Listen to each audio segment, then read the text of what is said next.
Good morning, students. In previous class, we have discussed primary sex organs. Today, we will study about the secondary sex organ. Primary को primary कहते हैं, क्यों कहते हैं? क्योंकि they are responsible for the formation of germ cells. Now, secondary sex organ. Secondary sex organ help in transportation, maturation and storage of the gamete. Secondary sex organ जो होते हैं ये ट्रांसपोर्ट करने में, मैचुरेशन के अंदर और स्टोरेज, गैमीट के स्टोरेज में हेल्पफुल होते हैं. And these assist in reproduction in the same way. What are the secondary sex organ? These are epididymis, vas deferens, ejaculatory duct, seminal vesicles, prostate gland, Cowper's gland, and the last one copulatory organ, that is penis. Secondary sex organ sperm के maturation में भी helpful होते हैं. क्यों? क्योंकि इससे पहले जो स्पर्म होते हैं वो मैच्योर नहीं होते. सेकेंडरी सेक्स ऑर्गन ये पर्टिकुलरली एपिडिडाइमिस, वास डिफरेंस और इजैकुलेटरी डक्ट इनके स्टोरेज में और मैच्योरेशन के अंदर और ट्रांसपोर्टेशन में हेल्पफुल होते हैं. Now let's see what is epididymis.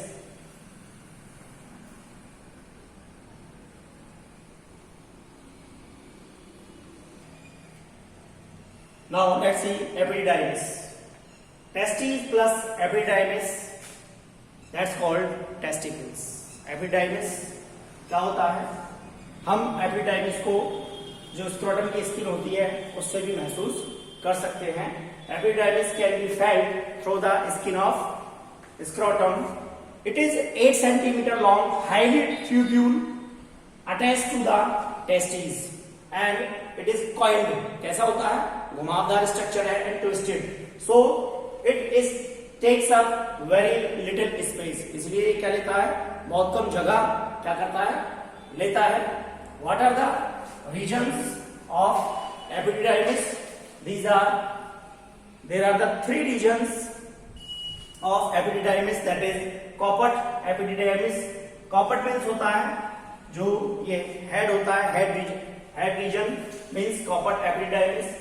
Corpus epididymis और कॉडा एपिडिडाइमिस. जो कॉर्पस होती है, कॉर्पस मीन्स होता है बॉडी, तो ये बॉडी रीजन को इंडिकेट करता है. एंड द कॉडा जो होता है, कॉडल टेल वाले रीजन को बोलते हैं, इसलिए that is tail region. Cauda epididymis, these are the 3 regions of epididymis. Now what are the functions of epididymis? Now functions of epididymis. देखिए एपिडिडाइमिस की जो it monitors and adjust the composition of the fluid produce by the seminiferous tubule. यानी seminiferous tubule के द्वारा जो fluid secret होता है ये उसको मॉनिटर करता है और एडजस्ट करता है, उसके कंपोजिशन को मॉनिटर करता है और एडजस्ट करता है. और pseudo stratified columnar epithelium lining of the epididymis, यानी epididymis की जो columnar epithelium की जो लाइनिंग होती है has distinctive stereocilia. यानी ये क्या होते हैं? These are ये मूव करने वाले होते हैं. These are motile stereocilia जो होते हैं. These stereocilia increase surface area for absorption and secretion. यानी ये क्या करते हैं? एब्जॉर्प्शन और सिक्रीशन के लिए क्या करते हैं? सरफेस एरिया को इंक्रीज कर देते हैं. And the epididymis stores and protects spermatozoa means sperm. यानी एपिडिडाइमिस क्या करता है? स्टोर करता है और प्रोटेक्ट करता है. किसको? सिंगुलर वर्ड है स्पर्मेटोजोआ, पीछे भी डिस्कस कर चुके हैं. स्पर्म को स्टोर और प्रोटेक्ट करने का काम करता है. And facilitates their functional maturation और इनके मैच्योर होने को क्या करता है, फैसिलिटेट करता है। As spermatozoon passes through the epididymis in about 2 weeks, यानी 2 हफ्ते तक ये जो स्पर्म्स या स्पर्मेटोजोआ होते हैं ये एपिडिडाइमिस के अंदर ही रहते हैं and completes it's functional maturation at that time, और उस 2 हफ्ते के अंदर ही ये अपने आप को क्या करते हैं, मैच्योर करते हैं। Next function,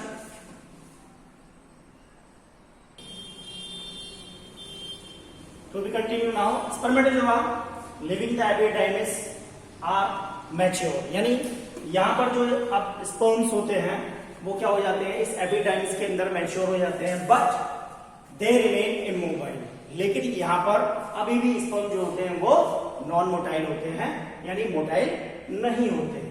to become motile and fully functional spermatozoa must undergo a process called capacitation, यानी यहां पर एपिडाइमिस के अंदर ही मोटाइल होने के लिए और फंक्शनल होने के लिए स्पर्मेटोजोआ एक प्रोसेस के अंदर से गुजरते हैं जिसको कैपेसिटेशन कहते हैं। And this capacitation normally occurs in 2 steps, ये 2 स्टेप का प्रोसेस है।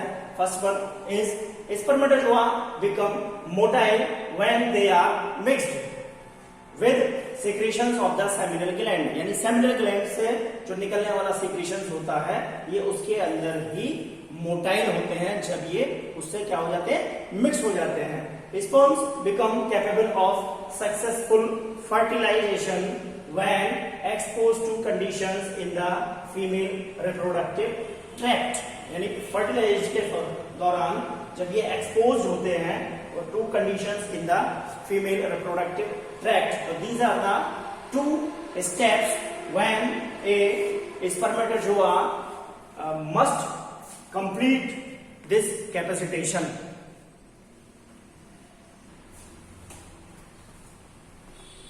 To be continued, epididymis acts as a recycling center for damaged spermatozoa. जो स्पर्म्स होते हैं या नंबर ऑफ स्पर्म्स होते हैं उनकी संख्या बहुत अधिक होती है, तो जो एपिडाइमिस होता है वो डैमेज्ड स्पर्म्स के लिए रिसाइकलिंग सेंटर का भी काम करता है। एंड जो डैमेज्ड स्पर्मेटोजोआ होते हैं वो इस एपिडाइमिस के अंदर ही क्या हो जाते हैं, एब्जॉर्ब हो जाते हैं। तो these are the 2 respective functions of epididymis and transport along epididymis involves a combination of fluid movement and peristaltic contractions of smooth muscles in the epididymis।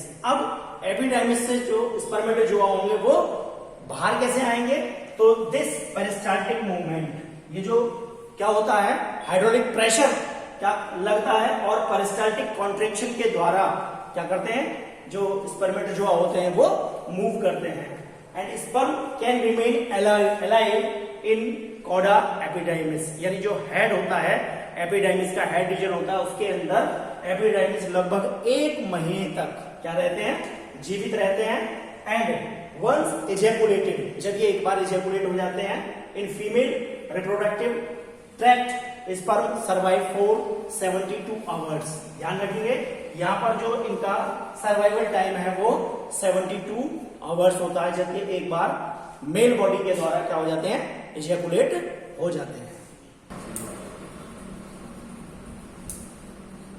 तो वी कंटिन्यू, दो स्पर्म एक्वायर मोटिलिटी इन epididymis. देखिए sperm क्या कर लेते हैं, यहां पर motility को गेन कर लेते हैं, लेकिन फिर भी they do not move on their own, लेकिन इनके अंदर अपने आप से कोई मूवमेंट नहीं होता है। दे आर प्रोपेल्ड, यानी इनको धक्का दिया जाता है या फेंका जाता है by fluid movements. Sperm move on their own once ejaculated, जब ये एक बार इजैकुलेट कर जाते हैं तो इनका जो मोटिलिटी होता है, मूवमेंट होता है, वो अपने आप ही होता है। Now second one is vas deferens. Vas deferens को हम डक्टस डिफरेंस भी कहते हैं, that is also known as ductus deferens. क्या होता है, vas deferens is 45 centimetre long muscular tube.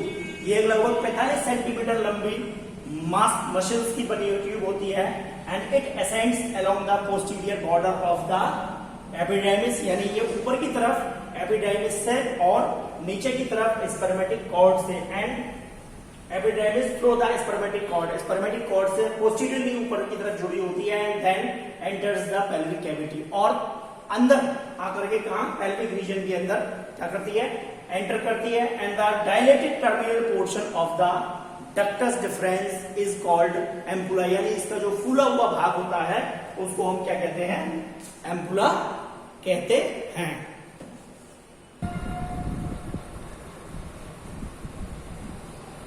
तो swollen region is called ampulla.